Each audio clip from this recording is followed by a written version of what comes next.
네, 여러분 안녕하세요. 기가 팍팍 기술 과정 시간입니다. 오늘은 그 두 번째 시간으로 첨단 수소 기술의 세계에 대해서 배울 예정인데요.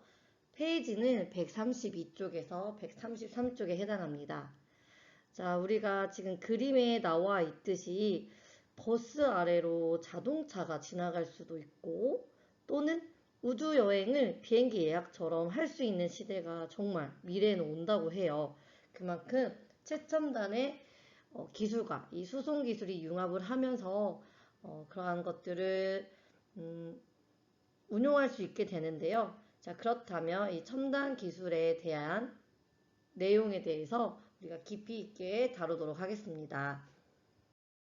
학습 목표입니다. 먼저 수송 기술에 대한 개념을 살펴본 다음에 새롭게 등장한 수송 수단에 대해서 그 종류와 특징을 함께 분석하도록 하겠습니다.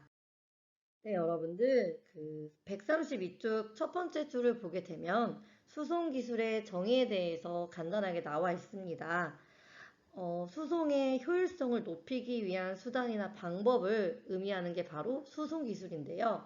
그렇다면 이 수송이 나타내는 게 무엇인지 또 알아야겠죠? 자, 여러분들 이 수송에 대해서 선생님이 미리 적어왔습니다. 여러분들은 밑줄을 그어보도록 할게요. 수송이란 수송 장치를 이용하여 재료나 제품, 사람을 한 장소에서 다른 장소로 이동을 시키는 걸 바로 수송이라고 합니다. 자, 이러한 것들을 효율적으로 하기 위한 수단이나 방법을 바로 수송 기술이라고 하는 거죠. 자, 수송과 수송 기술의 의미를 잘 기억할 수 있도록 하세요.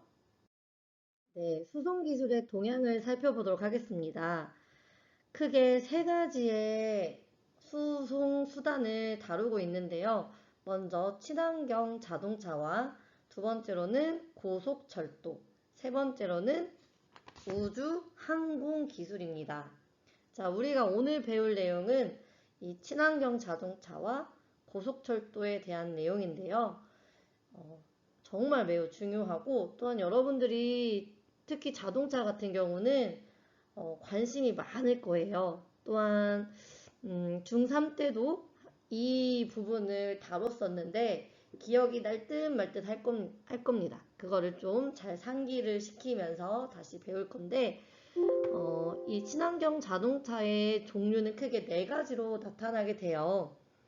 자, 여러분들 책에 보게 되면 최근에 우리가 이 자동차로 인한 환경오염 문제가 많이 발생하게 되면서 이것을 해결하기 위한 방안으로 친환경 자동차를 보급하고 있습니다.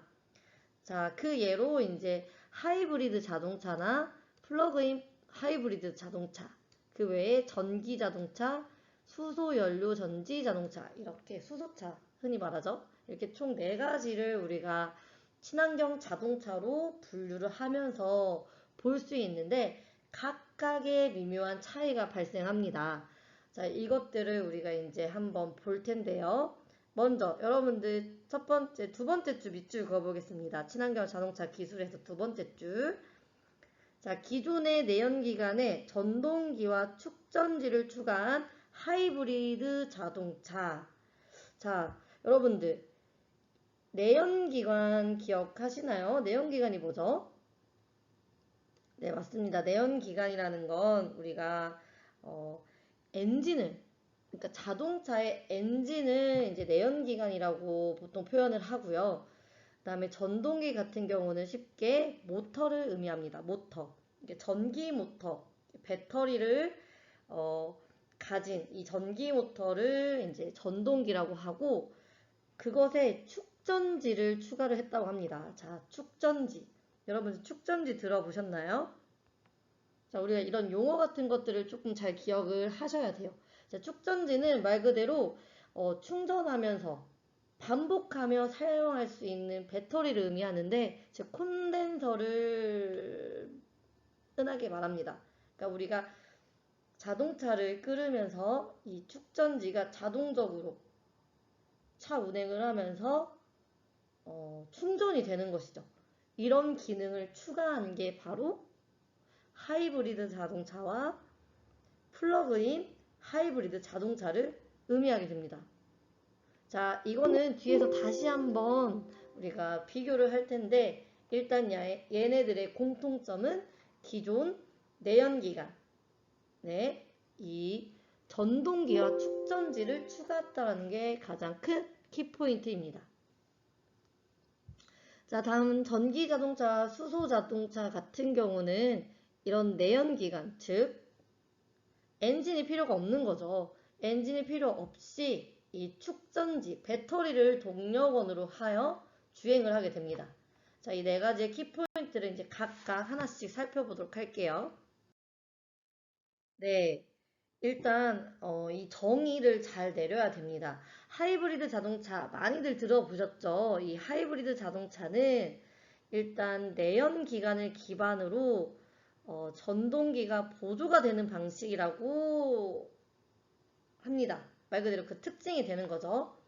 자, 내연기관은 아까도 말했듯이 엔진을 의미합니다. 이 엔진을 주 동력으로 기반을 한 다음에 보조 방식으로 이 전동 모터를 이용하게 되는 거죠. 자, 이 전기 모터를 이용한 이런 배터리를 보조 방식으로 이용한다라는 걸 하이브리드 자동차라고 합니다. 그러니까 지금 현재 가지고 있는 우리가 엔진 관련된 자동차와 이 보조 배터리를 사용한 것이 바로 하이브리드 자동차예요. 자, 그럼 플러그인 하이브리드 자동차, 플러그인이 들어갔어요. 플러그인. 자, 이거는 반대야. 말 그대로 배터리를 주 동력으로 하고 내연 기관을 보조로 하는 시스템을 의미합니다. 서로 역으로 바뀐 개념인 거죠. 자, 기억하시고 다시 이제 그림을 보도록 하겠습니다. 네, 하이브리드 자동차입니다. 움직이는 형태를 보게 되면 이제 주 동력으로 기관을 사용하게 돼요. 자, 이 기관이라는 건 내연기관이고, 즉 엔진을 의미하게 됩니다. 이 엔진을 움직이게 하는 건 바로 연료 탱크죠. 우리가 주유소에서 주유를 하는 겁니다. 가솔린이나 디젤이 여기에 해당이 되겠죠. 이런 연료를 받아서 내연기관이 일단 주로 동력을 끌어서 이용하게 됩니다. 그리고 보조 동력이 바로 전동기예요. 자, 여기 전동기 발전기라고 나와 있죠. 이 전동기 발전기라는 건 전기 모터를 이제 전력 구동으로 사용하기 위해서 이 발전기 자체가 자동차 내에 포함이 되어 있습니다. 그래서 이 두 가지를 같이 사용하는 게 바로 하이브리드 자동차의 형태예요. 자, 그럼 특징이 잘 나와 있는데 여러분들도 한번 크게 읽어볼까요? 주행 조건별 기관과 전동기를 조합한 최적 운행을 할 수 있기 때문에 연비가 정말 좋습니다. 연비. 고속도로, 특히 이제 국도나 우리가 일반 도로를 이용할 때는 이제 제한 속도가 거의 50에서 왔다 갔다 하기 때문에 이런 연비가 이제 필요가 없겠지만 고속 주행을 하는 고속도로에서 보았을 때는 이 연비가 정말 중요하거든요. 그래서 이 연비를 향상시킬 수 있기 때문에 하이브리드 자동차를 많이 구매하시고 이용하고 있습니다. 또한 가장 큰 주된 장점이 바로 별도의 인프라 구축이 없어도 돼요. 자, 만약에 우리가 전기차나 수소차를 이용하게 된다면 이제 전기가 당연히 전기 충전이 되는 그 장소로 꼭 가야 되겠죠. 요즘은 전기차가 조금 많이 대중화되어 있기 때문에 뭐 각 아파트나 아니면 공영주차에 이런 어, 전기 충전소가 마련되어 있지만 아직까지도 이 수소차 같은 경우는 대중화가 되지 않았기 때문에 곳곳에 많이 없게 돼요. 하지만 이런 하이브리드 자동차는 이 내연기관과 전동기를 함께 이용하기 때문에 이런 별도의 인프라 구축 없이 그냥 늘 상용화하여 이용할 수 있다라는 큰 장점을 가지고 있습니다. 자, 두 번째로 다시 플러그인 하이브리드 자동차로 넘어왔어요. 자, 여기서 아까 안 봤던 게 딱 보이죠? 전원 버튼이 있네요. 자, 그럼 이것의 구동 형태를 보게 되면, 자, 아까 하이브리드 자동차와 역으로 바뀐다고 했죠. 자, 이제 주 동력이 바로 이 전기 모터의 배터리로 움직이게 됩니다. 전동기를 말하는 게 되죠. 전기 모터를 이용하는 거죠. 만약에 이제 방전이라고 해서 이 전기가 다 없을 때, 방전, 전기가 다 쓰고 전기가 날아갔을 때 이때 내연기관을 이용할 수 있습니다. 자, 이런 큰 특징을 가지고 있고, 특히 이제 여기 잘 나와 있듯이 단거리에는 이제 전기로만 주행을 할 수 있고, 특히 이제 장거리 운행으로 우리가 운전을 할 때에는 이 내연기관을 통한 엔진을 통해서 장거리를 사용할 수 있다라고 볼 수 있습니다. 그래서 이 플러그인 하이브리드 자동차는 이 하이브리드의 자동차와 전기 자동차의 특성을 모두 가지고 있어요. 그래서 또 이것만의 또 매력이 있기 때문에 얘도 역시 연비도 좋습니다. 그래서 단거리, 장거리를 이렇게 알아서 구동을 바꿔주는 기능이 하이브리드, 플러그인 하이브리드 다 있어요. 그래서 이런 것들이 더 가격이 비싸면서도 이 친환경적인 자동차이기 때문에 보급도 많이 되고 있고, 네, 아주 훌륭하죠. 정말 대단합니다. 자, 여기까지 이해를 잘 하셨다면 이제 전기 자동차, 수소차는 매우 쉬워요. 일단 전기 자동차는 구동 형태가 말 그대로 전기입니다. 이 엔진 말고 모터를 이용하는 거죠. 자, 전원 버튼이 있어야겠죠. 자, 여기도 봐요. 기관이 미장착. 이게 정말 재밌죠. 내연기관이 아예 필요가 없습니다. 그래서 이 전동기 또는 이제 발전기라고 해서 이것들이 설치가 되어 있고, 이거를 배터리를 충전하는 기능까지 다 축전지로 되어 있어서, 자, 특징. 내부 기관의 도움 없이 충전된 전기 에너지로만 주행을 할 수가 있어요. 그래서 지금 우리한테 이제 큰 과제, 이 전 세계적으로 이 전기차를 생산하고 있는데 특히 테슬라나 우리 뭐 현대차, 그 외 다른 외제차들, 뭐 국산차도 물론이고 그 자동차 대기업들의 큰 미션 과제는 이 축전지를 어떻게 하면 조금 더 경량, 어, 작고 이렇게 뭐라고 하죠? 경량, 이렇게 얇고 작고 가볍게 만들 것인지, 죄송합니다. 가볍게 만들 것인지에 되게 혈안이 되어 있고, 더불어 이제 충전 시간을 훨씬 더 단축해야 하는 그런 숙제가 남아 있어요. 이런 것들이 더 잘 발달하게 되면 정말 10년 이내 여러분들이 이제 정말 사회생활을 할 때에는 이 전기차나 수소차가 아주 보편화되지 않을까 그런 생각을 선생님이 감히 하게 되겠습니다. 네, 다음으로는 수소 연료 전지 자동차입니다. 소위 수소차라고 하는데요. 자, 이 수소차도 역시나 구동 형태는 전동기입니다. 전기 모터를 이제 통해서 이 전력 구동을 만드는 것이죠. 큰 특징이 여러분들이 그림만 봐도 알 거예요. 이 연료 전지라는 게 추가가 되었고요. 또한 수소 탱크를 차 안에 내재되어 있습니다. 그래서 이 수소와 연료 전지를 통해서 이 친환경적으로 정말 물과 수소 이런 걸 통해서 진짜 이용하는 거죠. 말 그대로 전기는 이제 발전만 해주는 거지. 이 수소가 모든 걸 다. 자, 그래서 그 특징을 보게 되면 전기 자동차는 짧은 주행 거리가 좀 단점이고 하이브리드 자동차도 역시 이제 배기가스가 아예 안 나올 수는 없어요. 내연기관을 이용하기 때문에. 자, 이 두 가지의 문제를 동시에 해결할 수 있기 때문에 더욱더 친환경적인 정말 우리에게 꼭 필요한 자동차의 형태겠죠. 하지만 이제 단점이 이 연료 전지를 또 이제 잘 만들어내는 것이 이제 하나의 과두가 되고요. 또한 아주 높습니다.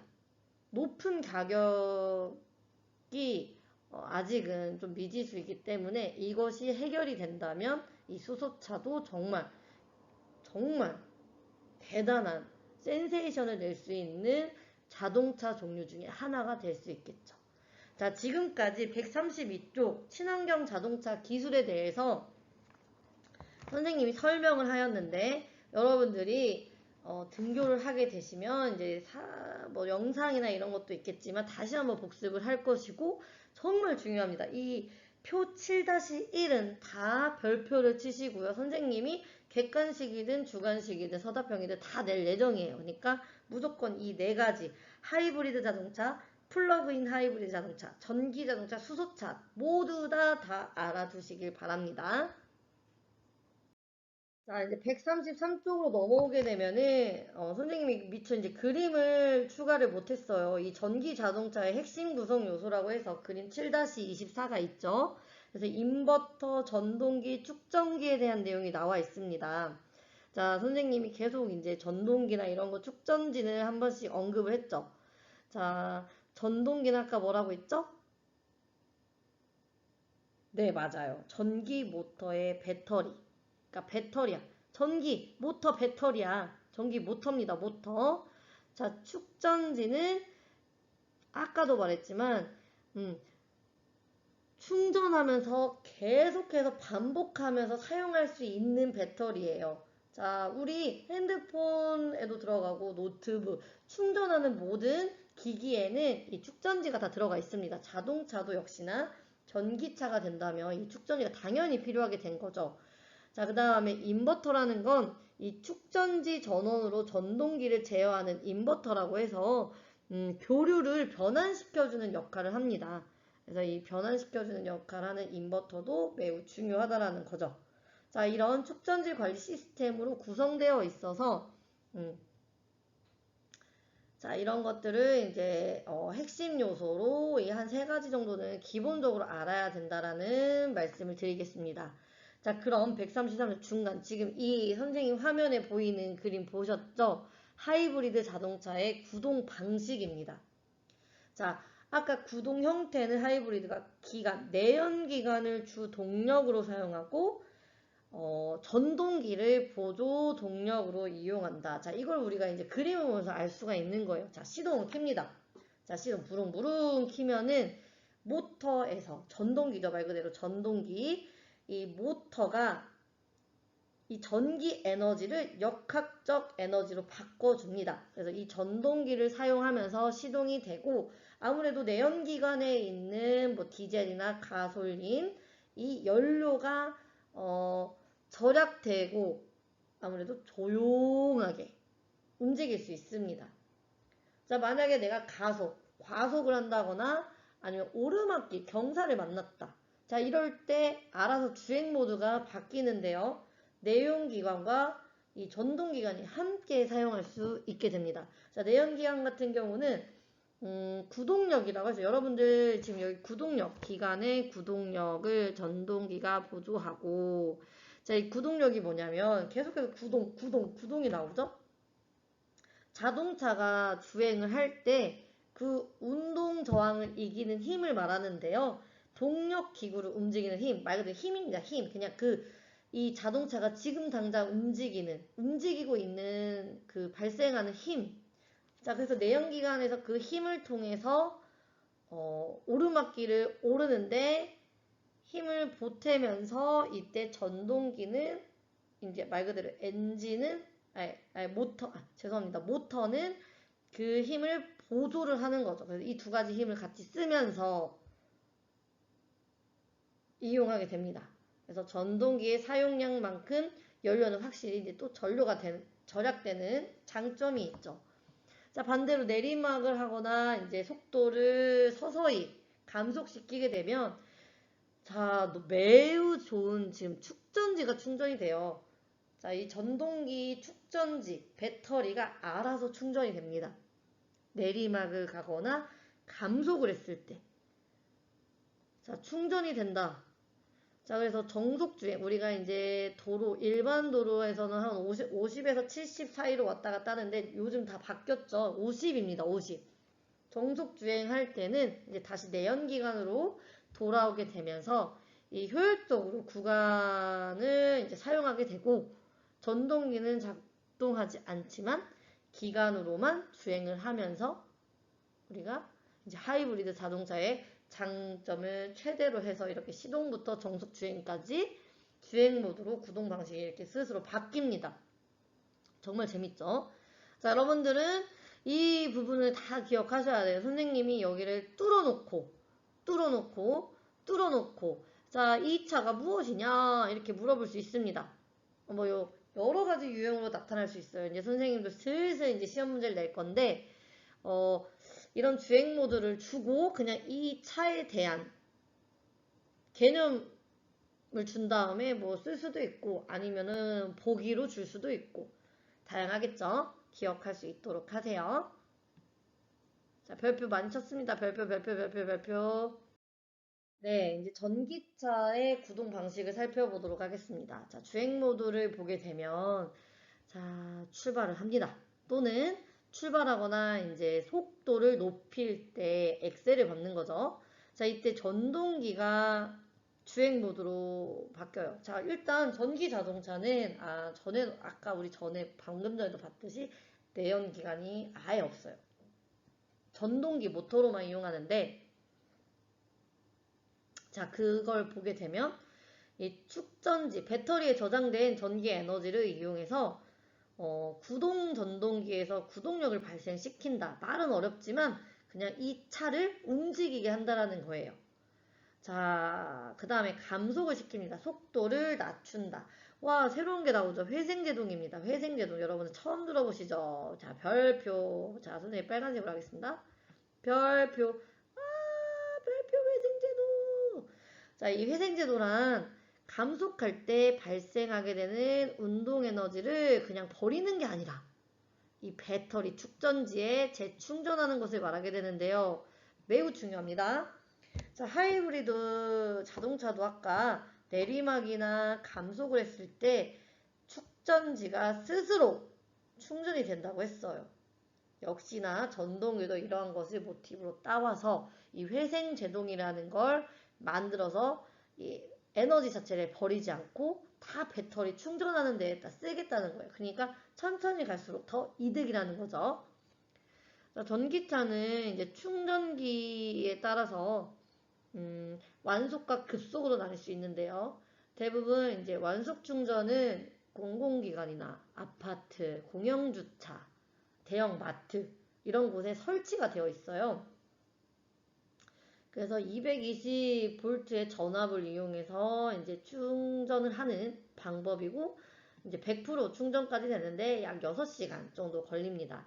이제 급하게 충전을 해야 할 때는 이제 외부에 별도 이 설치된 급속 충전기를 이용해서 약 80%를 충전하는데 뭐 25분 정도 걸린다고 해요. 이렇게 본인에게 필요한 시간에 맞게끔 이 충전소를 찾아서 이용하면 되겠죠. 자, 이 전기 에너지도 잘 기억할 수 있도록 하세요. 네, 이제 오늘 거의 배울 내용의 막바지인데요. 이제 고속철도 기술입니다. 와, 우리 쉼없이 한 거의 20분 정도를 이 친환경 자동차 기술에 올인을 했다면, 이 고속철도 기술은 거의 뭐 한 3부컷 생각하도록 합시다. 자, 열차라는 건 이 궤도 위에 달리는 수송 기관을 말하게 되는데, 특히 많은 화물이나 또 이제 교통체증이 없다라는 게 아주 큰 장점이죠. 그리고 수송 시간을 또 빠르게 하다 보니까 절약할 수 있고, 비행기의 대체 수단으로 이용이 됩니다. 자, 국내에도 이런 고속철도가 KTX 산천이나 이제 해무를 통해서 기술 자립화를 하려고 되게 노력을 하고 있어요. 자, 여러분 책에도 그림이 나와 있죠. 해무라는 거는 최고 운전 속도가 약 400km 아워를 볼 수가 있는데 이게 이제 순수 자립 기술로 만든 우리나라 기술로 만든 고속열차라고 합니다. 아우 대단해요. 그리고 이제 마지막으로 이 자기부상 열차인데 여러분들도 한 번씩 들어보셨을 거예요. 되게 우리가 이제 흔히 모노레일이라고 하죠. 모노레일.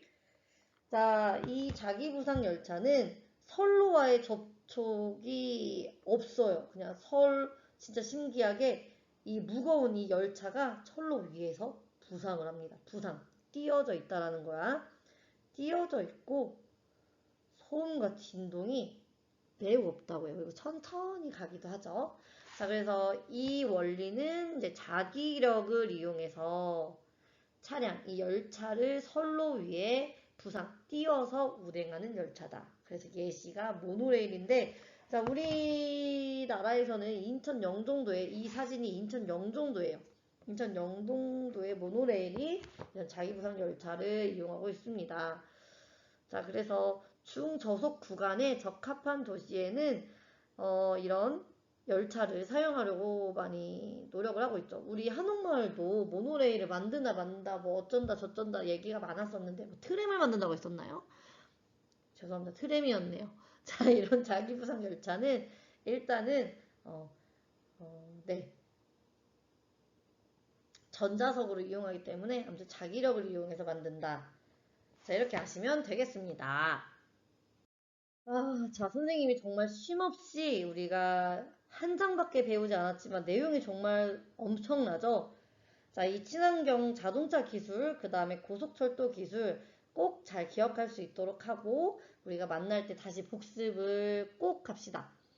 자, 다음 두 번째 이제 우리가 이제 세 번째 만날 때는 이제 첨단 수송 기술에 관련된 뒤에 우주항공 기술이나 자율주행 기술 등 요즘 많이 들어봤던 기술에 대해서 또 배울 거예요. 자, 여러분들 지금 여기 옆에 또 포스터를 하나 만들었는데 항상 우리가 되돌아올 때는 누누이 선생님이 말하지만 마스크를 꼭 잘 써야 합니다. 알았죠? 마스크 꼭 잘 쓰는 우리 2학년 친구들이 다 될 수 있도록 하고 자, 지금까지 정말 수고 많았습니다. 다음에 또 보도록 해요. 기가 팍팍!